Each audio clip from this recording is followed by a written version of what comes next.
coming up on Marriage Today with Jimmy and Karen. When Karen and I got married, I was verbally abusive and dominant. And I didn't know my wife. I didn't know my wife, but I had so hurt her through the things that I had said that she was covered with fig leaves. I mean, literally, she wasn't going to tell me about the sensitive areas of her life because, when I got mad, I would take advantage of it. And I just would become this wall that you talk to, and I just thought, he's just going to tell me what to do all the time. So, yeah. And I remember that it took time though, and once I could see that you really meant it, and that you really did validate and care what I had to say, and that you really wanted me a part of the process. It did. I began to heal inside as well as outside, and I was able to, even be more intimate with you about things that I had never told you about before.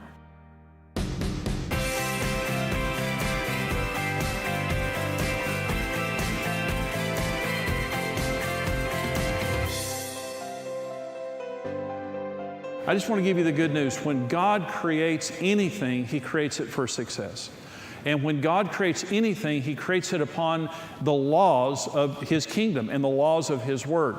So when God created marriage, He said some very important words. And this is Genesis 2:24 and 25. You probably heard this before. It says, "Therefore a man shall leave his father and mother, and shall cleave to his wife, and they shall be one flesh, and they were both naked, the man and his wife, and they were not ashamed." And that means God created marriage to share everything. He says, they too shall become one flesh. For this cause a man shall reprioritize his life. And his parents, now, they're not going to be first any longer. And he's going to work hard to pursue his spouse. And by the way, that's addressed to men there, working hard to pursue your wife. And they too shall become one flesh. And what this means is we share everything in this marriage. And this is going to sound like kind of a simplistic statement. Marriage is about sharing. It doesn't matter if you have kids in common. It doesn't matter if you share the same house. It doesn't matter if you share a checkbook. Do you share life? Marriage is about sharing. And when the Bible uses the term for intimacy in marriage, it says one. Now here's what this means. Everything before you got married that you owned and administrated individually, now you do it together with no exceptions. It's our money, it's our time, it's our children, even from a blended family. And let me say this, one of the most important things in blended families is giving your spouse ownership of the children. And I'll say something else about that in just a minute. They may not be the biological parent, but they have to have full ownership. Anything that I will not give to you going into the relationship will create problems in our marriage. In fact, it creates jealousy. But here's the way that people violate the law of possession. One is dominance. Some people, and it's very common, in most marriages, there's a dominant partner, in most marriages. But dominance destroys the passion and intimacy of marriage. Men and women are totally equals in every way. Karen and I never discuss who the boss in our marriage is because Jesus Christ is the boss of our marriage. And we were totally equals. But when we first got married, I was dominant. You can be dominant through the force of your personality. You can be dominant through intimidation. In other words, you're going to pay a price if you cross me.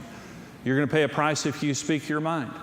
You can be dominant through manipulation. But dominance is as common for men as it is women, and women as it is men. It's not a male issue or a female issue. It's a gender-neutral issue. But dominance simply means I'm not going to share it.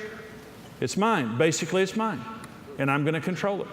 It's my kids, my money, my house, my schedule, whatever it is. And so, but it's always destructive.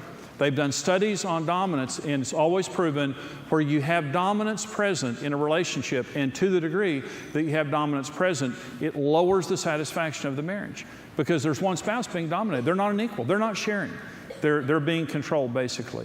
Another problem with the law of possession is independence, is that I'm just going to do my own thing. I counseled a couple one time, and she said, well, he goes to that side of the house, and I go to this side of the house. And she said, I sit over here all night, and he sits over there all night in his office gambling. And she said, that's our marriage right there in a nutshell. And she had done everything she could to try to reach out to him. And I told him, I just said, marriage is about sharing. And he was independent. And marriage is brutal on selfish people. Marriage is not about independence. Marriage is about interdependence. If you want to be independent, stay single. But even if you're single, you're not independent. You need God. We're dependent upon God. Independence and selfishness destroys a marriage. Interdependence. I need you. I didn't get married so I could live alone on that side of the house. I got married so I could share my life with someone. Another problem with the law of possession is protection. And I'm going to go back to the blended family issue just a minute. I've counseled a lot of blended families where they get together and there's children from a previous marriage. Maybe they didn't want the marriage. Maybe they don't trust the spouse or whatever. I counseled one couple in particular. He had no authority over the kids. And it's typically better, especially when the family is new, when the marriage is new, if the biological parent does the discipline. That's typically better. It just makes sense that if, they're my biological children, I'll do the discipline. But the non-biological parent has to have full authority to discipline if necessary and to protect themselves. And some people say, listen, they've been through a hard time and I just don't want to do that. In fact, one woman said to me, I don't trust him with the kids. And I said, in other words, you trusted him with your life to marry him, but you don't trust him with your children?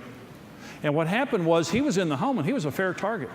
These kids were coming after him every day with actions and words that was ruining the quality of his life. And he said, I can't take it anymore. And I turned to her and I said, listen, he's got to have ownership of your children. And she said, I won't. I won't. There are no exceptions to this. And this is an interesting scripture. This is 1 Corinthians 7. It says, let the husband render to his wife the affection due her, and likewise also the wife to her husband. The wife does not have authority over her own body, but the husband does. Likewise, the husband does not have authority over his own body, but the wife does. This is so profound that the Apostle Paul in 1 Corinthians 7 is saying, when you get married, you actually give authority sexually of your body over to your spouse. This is not a license for abuse. This is just a license for use. And what this ensures is the fact that I'm not going to use my body against you or as a weapon or as a bargaining chip. This is not my body. This is your body to take care of your needs. And that is the spirit of marriage, the way God designed it. They too shall become one flesh. And protection. I'm not going to protect the kids from you. I'm not going to protect the money from you. We're partners. We're going to make all of our decisions together. You establish the law of possession in your marriage by asking your spouse's input on every decision and never making a decision without your spouse. And never making your spouse pay a price for telling you the truth. The spirit of a good marriage is we're partners here. We may be different. We may have different money languages. We may have different needs. We may have different perspectives, but that just makes us better. That just makes us stronger. I'm not going to make a decision without your input. And our relationship is more important than the issues. We share everything. The word "my" destroys marriages. It's our children. It's our schedule. It's our home. It's our money. Prenuptial agreements are a death sentence to a relationship.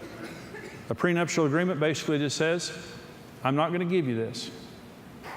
I don't trust you with this. And if we divorce, I don't want to lose the aquarium in my Volkswagen. And the aquarium and the Volkswagen then become this despised object in the home that your spouse knows. They love that more than they love me. He said, what if we get a divorce? It's going to hurt really bad and you're going to lose a lot. So you better work at your marriage. Listen, is it any surprise that things end badly when you've planned the end from the beginning? When you get married, we say these words, till death do us part. We're going to work hard at our relationship and we're going to learn about marriage because this is till death do us part. We're going to be happy or we're going to be two old, miserable people. But we're not getting out of this thing. We're going to stay committed to it. There's one other law of marriage, it's the law of purity.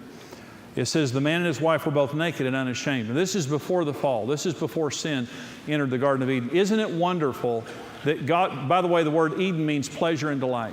God created marriage in a place that means pleasure and delight. And He created Adam and Eve naked. Isn't that phenomenal? Isn't that just great? They were naked. I mean, you think about how God created marriage, it was great. And so they were naked until the fall. And you remember after the fall, the first thing that happened is they put on fig leaves. And they began to hide from each other. Now listen, they put the fig leaves on their genitals, which are the areas where you're different and you're most sensitive. Those are the most sensitive areas of your body. Well, what's the point? When you're living your marriage in purity, You can expose your differences and you can talk about all the sensitive areas of your marriage without a problem.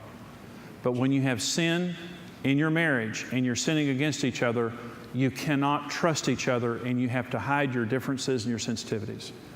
When Karen and I got married, I was verbally abusive and dominant.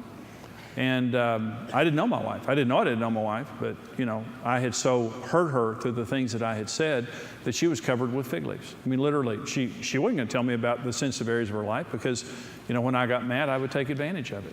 And I was just insensitive. When I repented and living in purity, the law of purity just simply means this: I have to be careful about what I do because everything I do affects you. And when I make a mistake, I have to take responsibility for it. Those are two things I didn't do. I wasn't careful, and I'd never said I was sorry. And I didn't know my wife. We didn't have intimacy. We had sex. She was good about meeting my sexual needs, but we didn't have any intimacy in sex because we didn't know each other. We didn't talk on any deep level. I went to Karen and I asked her for her forgiveness when I hung my golf clubs up and when the Lord began to change my heart. I asked for her forgiveness, and she forgave me. And she said, "Jimmy, you really wounded me with your mouth." And I said, "I understand that, Karen." I said, "I'm sorry, and I ask you to forgive me." And so the fig leaf started coming off her. And she began, it didn't happen overnight, but after several weeks and several months, I noticed that she began to tell me things that I didn't know. And one day she was talking to me and she told me something, and I said, "Well, how long has that been going on?" She said, "Well, years." And I said, "Well, why didn't you tell me that before?" And she said, "I couldn't trust you." But today the sister's naked. And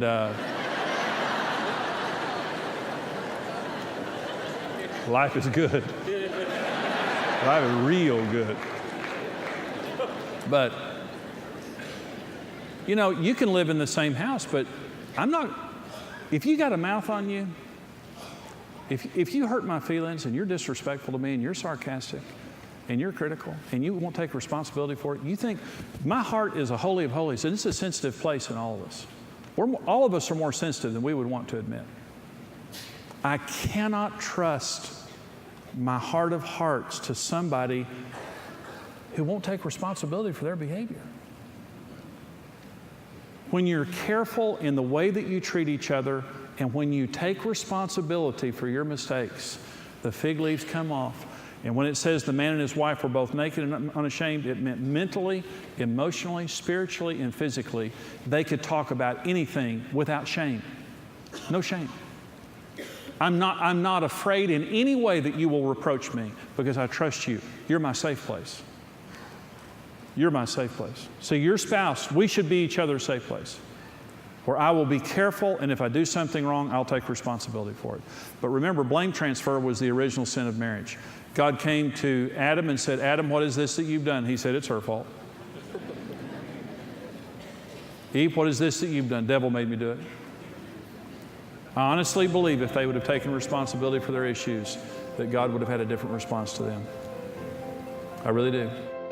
What we have right now in our full Marriage on the Rock seminar is the fullest and most complete and most updated seminar that I've ever done. And it includes the issue now of blended families, the most important issue in marriage, the 4 foundational laws of marriage, how to understand and meet your spouse's needs, finances, sex, in-laws, all of those kinds of things are covered in Marriage on the Rock. Right now, for your gift of any amount to support the ministry and mission of Marriage Today, we go across America and all over the world helping people succeed in marriage and helping little children stay together with their parents, helping people to achieve their dreams and to keep the nightmare of divorce and family problems from happening. And so if you would support us right now, we'll send you a CD single called The Most Important Issue in Marriage. And it is the most important issue in marriage. It's the most important marriage teaching you'll ever hear, I promise, for your gift of any amount.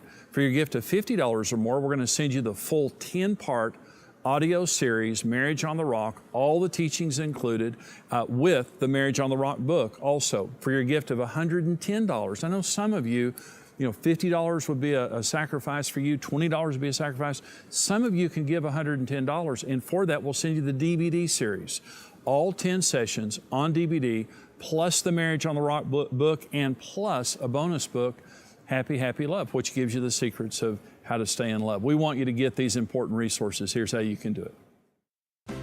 Marriage on the Rock, The best-selling book and series is the essential resource to having the marriage of your dreams.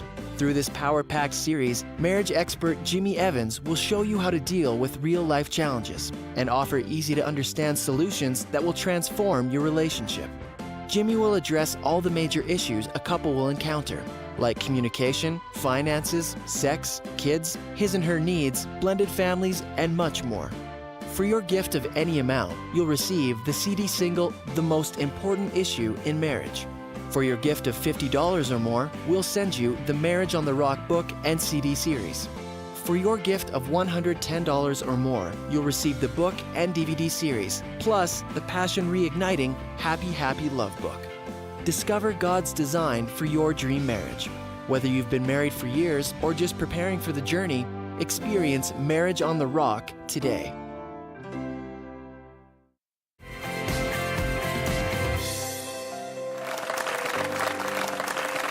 When we got married, I didn't know that there were laws related to marriage. You know, laws like the physical laws of the universe. There are spiritual laws. You know, God never creates anything to fail or to be confusing. And I was completely confused about marriage. Karen, both of us were. And I didn't know that, you know, there were things that I could understand that would help me, you know, to make sense out of marriage. But the laws of marriage, and we're talking about the law today of possession, which means that we share everything, and the law of purity, which means that we can only be intimate in a careful environment, in an environment of responsibility.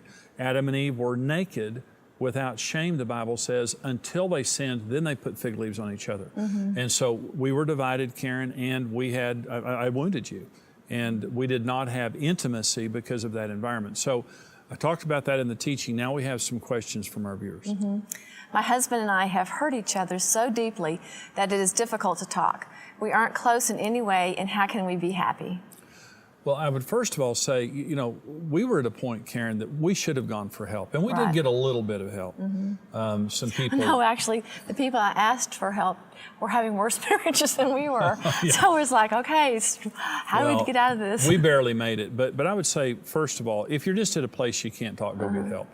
Find someone. But the first is, we're talking about purity here because there's no intimacy. You can't talk. We couldn't talk about money. We couldn't talk about sex. We couldn't talk about golf. But, you know, a lot of the things we couldn't talk about. I mean, it was just, these were nuclear issues, radioactive issues in our relationship.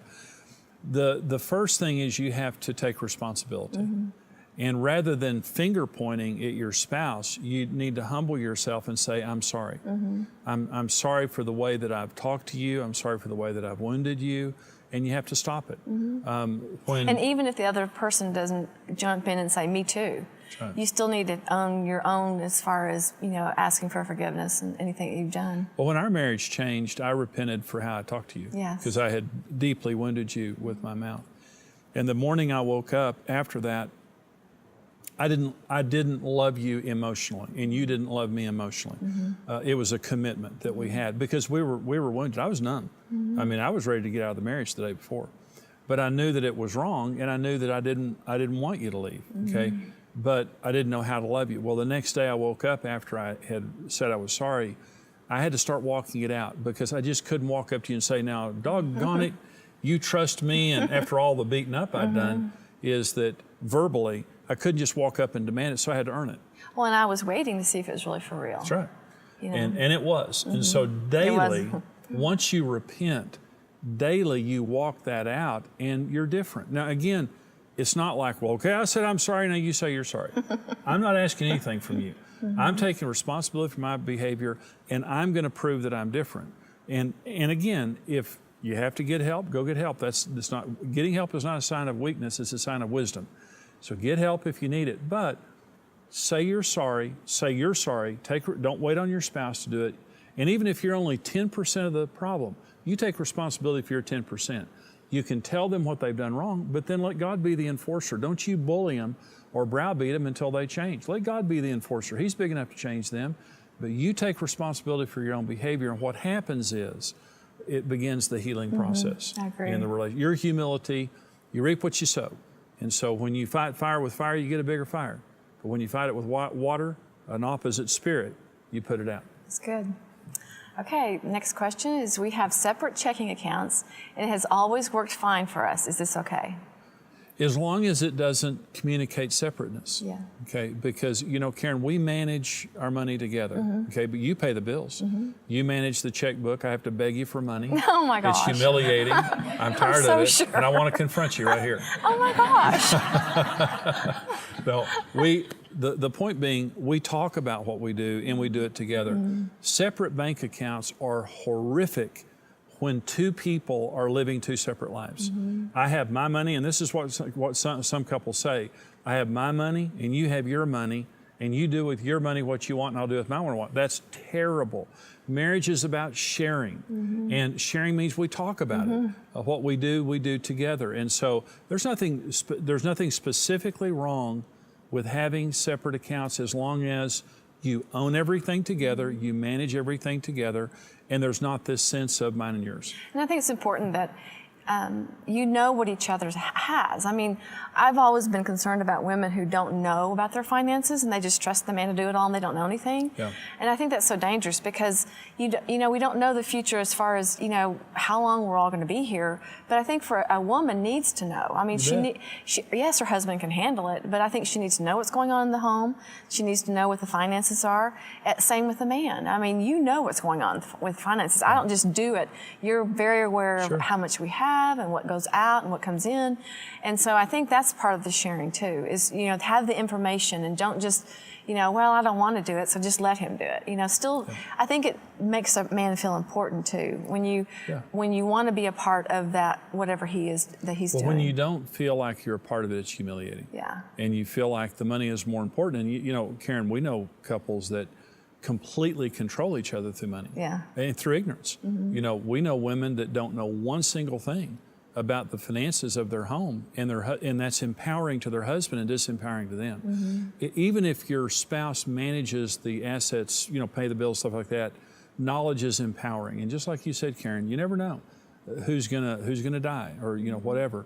And so we need to both manage it together. But the joy of marriage is sharing. Yes. You know, when we share our marriage, it just means we're talking about things. You know, we have this. We're talking about our values. We're talking about our future, and those type of things. So our encouragement to you is manage your money together. Now, again, I want to go back and say these questions that we're answering. We selected these questions because they fit with today's topic. And one of them was on sharing, and the other one was on taking responsibility for your behavior. The two laws of marriage that we're talking about today is, first, the law of possession. God says they two shall become one, okay? And in our society today, there's so much individualism, is we share everything. Marriage is about sharing. Everything that I have belongs to you, even if it's a child from a previous marriage. Now we're going to share everything together. And the law of purity just simply says, I've got to take responsibility for my behavior and be careful if we're going to be able to be completely exposed mentally, emotionally, physically to one another without being, afraid of one another because of sin that we won't take responsibility for. Big, big issues. Those are laws of marriage that God stated thousands of years ago that support as laws the marriage relationship. Now, we're going to come back in just a minute. We have more program, but right now we want to ask you to stand with us financially.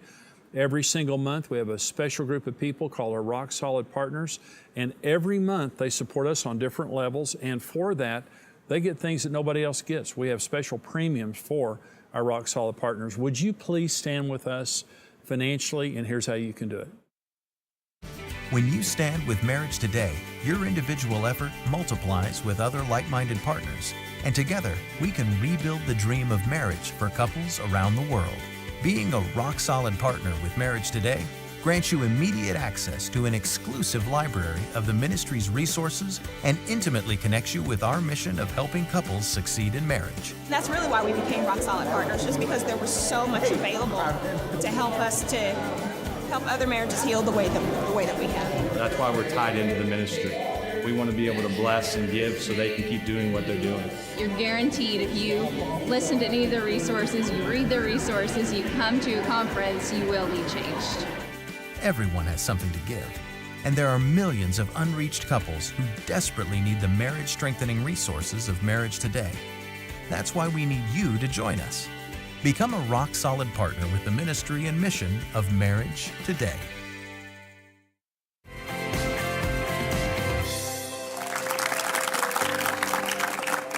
We're talking about the laws. There are 4 foundational laws of marriage found in Genesis 2:24 and 25. And the laws that we're talking about today is, first of all, the law of possession, when it says that they two shall become one, which means we share everything in marriage. And the last law says the man and his wife are both naked and unafraid. That word naked means exposed, mentally, emotionally, spiritually, physically. Adam and Eve could share anything without fear because sin had not come into the garden. And once it did, they couldn't do that. So we're going to leave by just saying 2 things related to these. The first is, related to the law of possession, you never act without your spouse's approval. And this is one of the things that we do. The other one concerning the law of purity is you let each other complain without paying a price. Is if what I'm doing is bothering you, you can complain. Let me go back to making decisions together. I was dominant, but today, Karen, all decisions we make together. And I want you to talk from just a female perspective of how that makes you feel. Oh, it's tremendous. I mean, I can remember how I felt before and how I did shut down, and I just would become this wall that you talk to, and I just thought, he's just going to tell me what to do all the time. So, and I remember that it took time though, and once I could see that you really meant it, and that you really did validate and care what I had to say, and that you really wanted me a part of the process. It did. I began to heal inside as well as outside, and I was able to, even be more intimate with you about things that I had never told you about before. And so, it brings a lot of healing, and I think that on both sides, whether it's been the man or the woman that's been, more mean or hurtful. Women or men can dominate. And just to know that, there's still hope, and that through trust and faith in what God can do, it doesn't happen overnight. And I think that's what, we live in a society, everything's so quick, and it doesn't happen overnight. It takes time. But as time goes on, and especially for us, I could see that was your heart. It really was to be different. Well, thank God that God created marriage to succeed, and that there are universal laws. It's not luck, it's not fate. It's not one person met their soulmate, so they're better off than you. When people follow the laws, they thrive. When they break them, they hurt. You can succeed in marriage. Follow the laws of marriage. God bless you. We'll see you next time. Bye-bye.